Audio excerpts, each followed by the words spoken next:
This is SelfWork, and I'm Dr. Margaret Rutherford. At SelfWork, we'll discuss psychological and emotional issues common in today's world and what to do about them. I'm Dr. Margaret, and SelfWork is a podcast dedicated to you taking just a few minutes today for your own self-work. Hello and welcome to SelfWork. I'm Dr. Margaret Rutherford. I'm a clinical psychologist, and I started SelfWork 6.5 years ago now in order to extend the walls of my practice to many groups, those of you who might be very interested in psychology, or maybe you're in therapy, to those of you who might even be pretty skeptical about the whole thing, but you're curious enough or sadly unhappy enough to listen to SelfWork.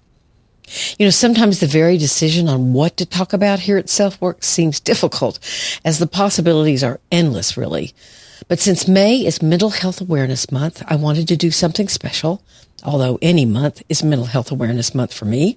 So to help me get organized, I turned to an old teacher of mine who's an internationally known expert on depression, Dr. Michael Yapko.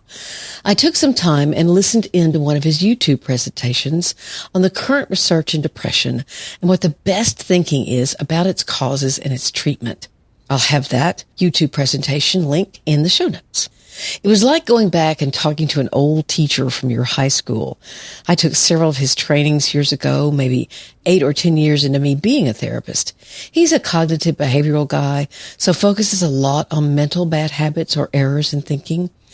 But he also has a very no-nonsense and compassionate approach to the topic, as he's dedicated his whole life to trying to figure out what exactly will help and why it helps.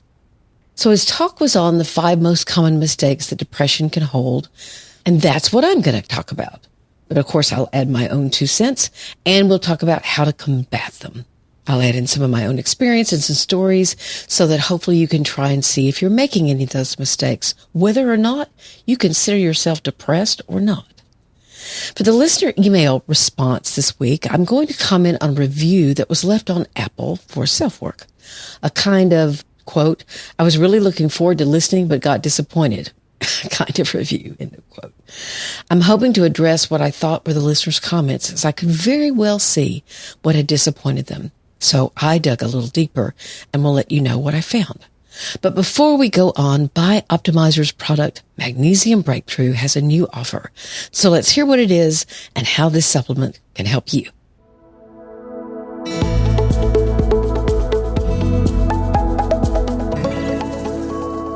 Hey guys, I want to share with you that recently I've been working on some very important projects that have very short deadlines, as always, right? Seems everything today is ASAP. Anyway, I have not been able to keep up with all of my self-care routine. I certainly haven't had breaks to have proper meals, and I'm drinking way too much iced tea.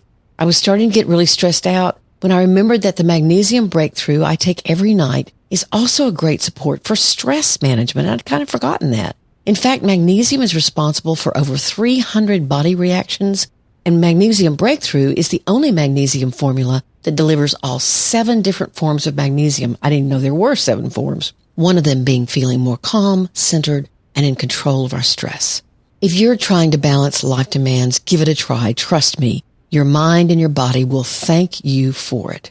What you can do is visit magbreakthrough.com/selfwork and order now. Oh, in addition to the discount you get by using promo code SelfWork10, so that's different, SelfWork10, there are also amazing gifts with purchase. That's why I love shopping at Bioptimizers. Again, go to magbreakthrough.com/selfwork to get your Magnesium Breakthrough and find out this month's gift with purchase.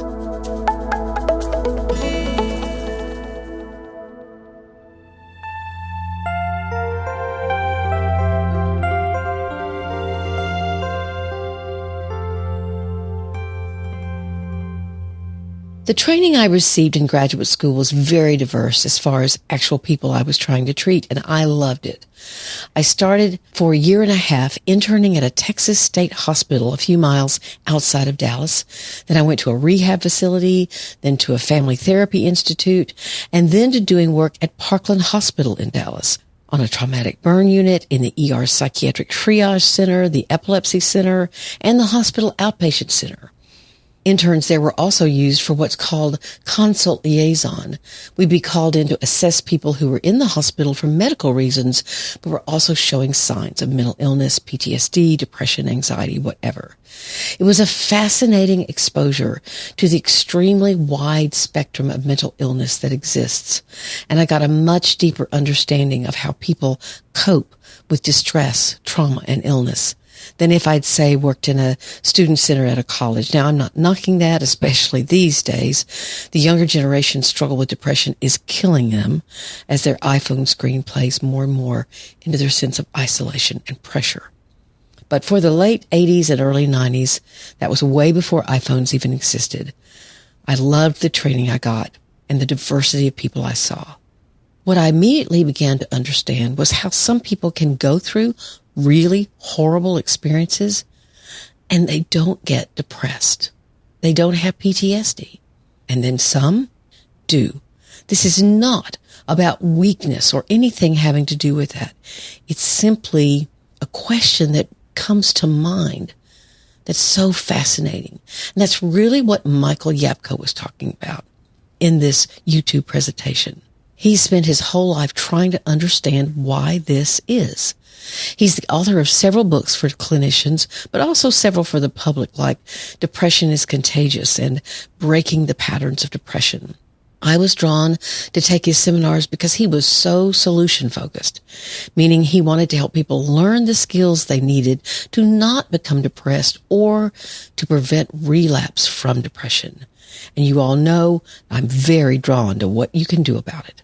So I was looking for inspiration for May, being Mental Health Awareness Month, and I watched the YouTube video I mentioned in the intro where Michael was speaking in Australia. Here are a few facts that he mentioned. There is no one reason for depression, and there's not one treatment for it either. As he said quite bluntly, the best approach is the one that works for you. Now, this may be good news, but not such good news. But there are some skills that he and other researchers have written about that can explain why some people may become depressed, remain depressed, or relapse, and why others don't. Here's some other major points. Depression isn't caused by a gene. There are genes that may cause you to be more vulnerable. But so far, the biological side of depression isn't well understood and may even be a small part of its creation. In fact, depression is now seen, and I've mentioned this before on SelfWork, as a biopsychosocial disorder, meaning all three of those components are very important in its existence. The biological side, the psychological side, and the societal aspects. This month, we're going to focus on 5 psychological skills that Dr. Yapko mentioned that can insulate you from depression. The good news, as Yapko points out, is that they are learnable, and if you use them, research has shown that they actually decrease depression. He stresses that it's not the things that happen to you that lead to depression. It's how you interpret and respond to that experience or fact. What happens to you can make knowing these skills even more needed. Now, don't get me wrong. There can be some terrible things that happen to you, and those are important. Those are some of the societal reasons for depression. But he would remind you that these skills can help no matter how depression has been created. Resilience also seems important here to think about. Nick Wignall, who I did an interview with years and years ago, who's also a psychologist, in his column on Medium states, research shows that highly resilient people tend to possess 3 common traits: acceptance, purpose, and flexibility. Importantly, we know that these are not simply genetic gifts some lucky few are born with. They're skills all of us can learn to build. Again, here's this emphasis on building skills. His message is one of hope as well. And there are definite similarities between what he says in this article with what Michael Yapko is teaching. I'm not saying it's easy. Some of us are given much harder lives to live than others. There's no fairness in that. But what you do with that, how you interpret that, is paramount. So, what are the 5? Here they are. Too much of an internal orientation and a lack of cognitive flexibility, generating your own stress by making bad decisions, rumination and believing it's doing some good, overly global thinking, and unrealistic expectations. Now, they all sound kind of clinical, I know, but I'm going to try to make them very real world so we can take them apart and you can start practicing them. So let's bring the first one into focus and into your real experience and mine today on self-work. But now let's hear from BetterHelp. I know that this company has been in the news lately about selling private information to social media outlets, and several of you have written to me about it. BetterHelp gets that kind of publicity because mostly of how big they are. Other apps have done the same thing that they have done. Now, I'm not making excuses. It is wrong what they have done. However, new rules and guidelines have been agreed upon, and you cannot beat BetterHelp's availability and ease of use. So, for now at least, I'm still endorsing them.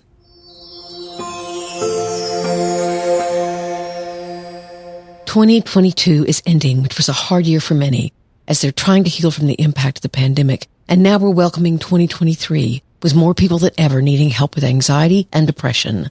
The most common problem I hear from those seeking therapy is how hard it is to find a therapist. BetterHelp solves those problems.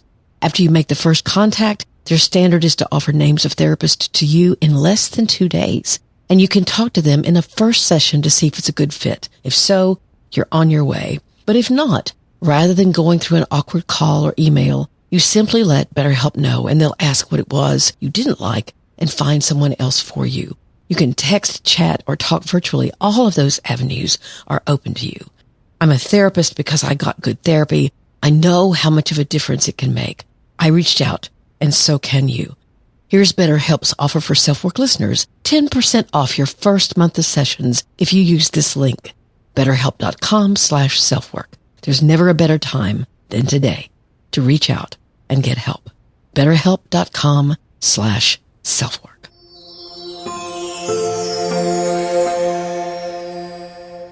So let's get down to talking about this thing called internal orientation. This can happen in 2 ways. You can have a thought and it becomes what you believe, or you can use emotions to make decisions, meaning you're more governed by your emotions than anything else. If I feel it, it must be true. That's the internal part of it. It's your thoughts and your emotions. Now, before anyone shouts out, "You're saying that I should suppress my emotions?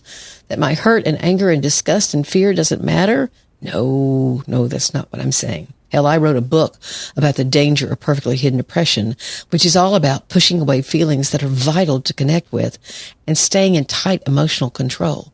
So no, that's not what I mean. But you might note that I said connect with them, not necessarily let them guide my decision making. So an internal orientation is the habit of allowing thoughts or emotions to become your reality rather than you giving yourself time to process an event or an experience so that you can think of other considerations, maybe develop other feelings, other thoughts. Yapko called this mastering the art of not knowing. Let's use an example that hopefully will be helpful. I worked with a woman several years ago that had recently been demoted at her job from a fairly high supervisory role to one where she was in charge of far fewer employees. And in fact, the company moved almost completely away from including her in decision-making roles. She was devastated. She'd given years of herself to this company, and she spent multiple sessions talking about her rage and anger and the sense of unfairness. And she became more and more depressed.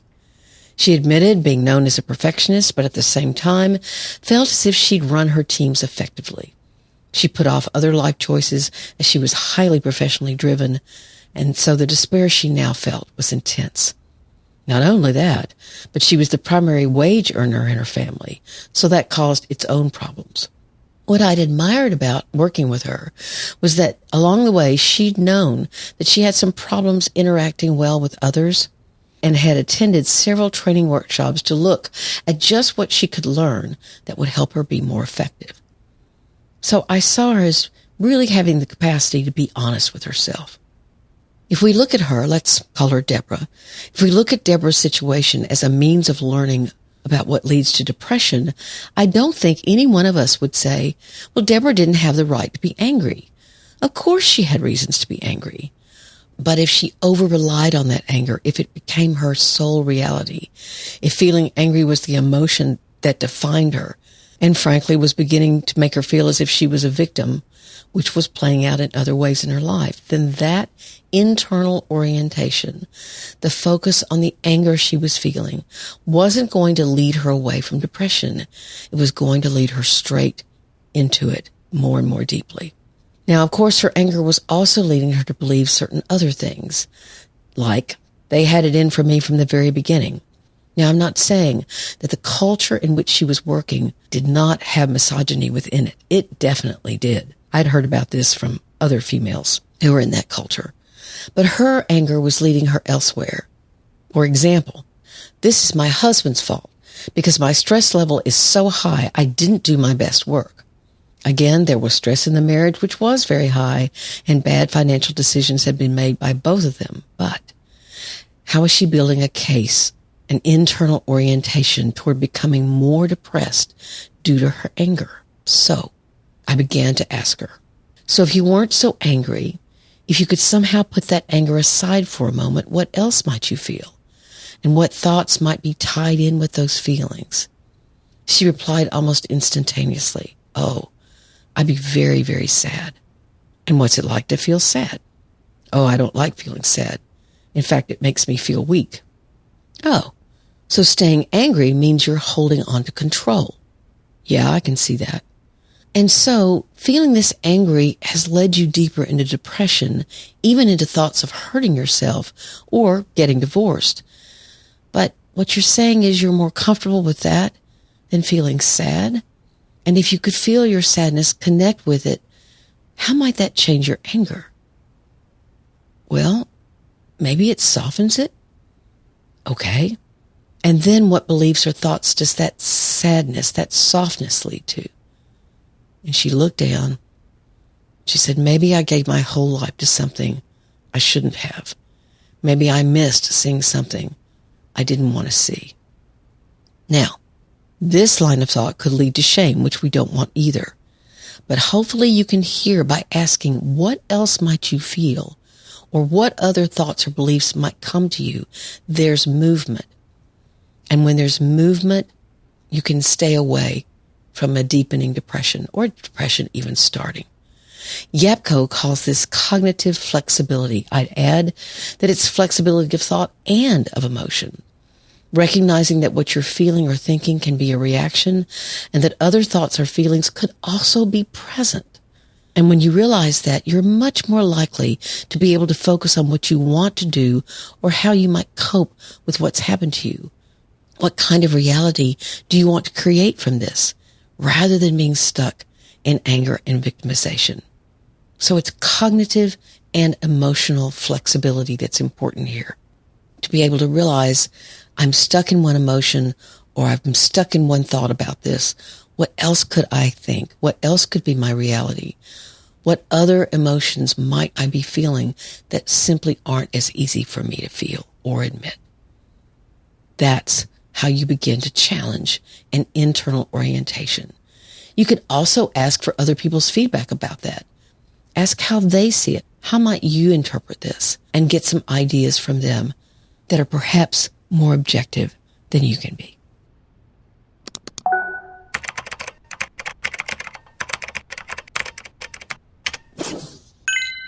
I want to talk about this kind of negative but certainly disappointed listener's review. I'm going to read it exactly the way she wrote it because there are some things that I disagree with a little bit in what she says, although I get the gist of what she means. Here's exactly what she wrote. The first episode I listened to rubbed me the wrong way. I've heard raving reviews about this podcast, so I was excited to listen. I can't remember which episode this was, but one episode in particular about what really makes you happy left me a little unsettled. The host and the guest started to talk about the people who were included in the longitudinal study, initially mostly white men because he started in the 1930s. Then the guest started to talk more about diversifying the study to women and also mentioned that people came from backgrounds from working class at risk background. He went on to talk about how people of color and Latinx and minorities were not really included because researchers didn't want to, in the host's words, contaminate the data. While I understand not necessarily wanting to start over with the data if you were, quote unquote, leaving it up to your colleagues to begin studies for Black and brown people, is the research conducted by Harvard a real set of data that is reflective of diverse experiences of all people, especially if you don't do diligence around making sure that all experiences are included in the work, even if you have to start over. And I'm saying this because this research has been so groundbreaking on helping people find what makes people happy. Can you really generalize when the research is not really reflective of every single American experience? I wish the host would have held space for a little bit more accountability or pushback there. Anyway, I will continue to listen. I won't let this jade my experience, and I'm looking forward to more episodes. First of all, I really appreciated her being disappointed, but still be open to listening. But I looked back at the episode that she was referring to. It was an interview with Dr. Robert Waldinger. I'll have that interview in the show notes if you want to listen to it. But this is exactly what happened, and maybe we didn't explain this very well. I'm quoting from the book. After starting with 724 participants, boys from disadvantaged and troubled families in Boston and Harvard undergraduates, the study incorporated the spouses of the original men and, more recently, more than 1,300 descendants of the initial group. So, there was an attempt to include non-Harvard students, obviously who back in the 1930s, I'm sure, were very white and even wealthy. So I don't think that there was no attempt at that, but it almost sounds like what rubbed her the wrong way was his sort of shifting responsibility for doing other work that would include minorities or indigenous people or whatever might be much more important to do. And how could we basically call this a study that reflected what happiness would be for all when there were still obvious discrepancies between what the general population is like and what his study included? So I also want to make sure that you understand the term contaminated the data. It's not that research on Black and brown people would, sabotage or somehow ruin the study. Contaminating the data is a research term where you have to start out with who you began with, and especially if it's a longitudinal study or a study over several years, and in this way it's been over 70 years, that you have to dance with the one who brung you, sort of, as my grandmother would have said. You have to stick with the people you started with. And actually, one of the major factors that made this study so different was that they did use the same people over a very long period of time. The interview process was lengthy and costly, and they had an incredibly low dropout rate. But still, the study is limited in how it might apply to all people, that's for sure. I very much agree with her that they still sort of started over with new data from spouses and then descendants. When I did ask him about the lack of minority subjects, he said hopefully those studies would be done by other researchers younger than he because he's in his 70s. But I can hear that left a bad taste in this listener's mouth as if it weren't that important. And it is important. But on Dr. Waldinger's side, I didn't get the sense that he discounted that work needed to be done. In fact, I think he believes it should be done. So, what did I do? I Googled studies on minority happiness in the U.S. and found lots of studies. So I'm damn glad that those studies are occurring. But it's interesting and somewhat starkly, what I immediately could see was that even those studies seem to disagree. One's abstract would say they found major differences between Black and brown participants versus white, and others would say, nah, not that much difference. So what I'm going to do is feature some of these studies in your show notes, and if you want, please read and learn about them. It's definitely important for psychological research to try to emulate real life so that it has meaning. I appreciate this listener's comments. I hope she's still listening, and I welcome all respectful comments and questions. So thank you very much.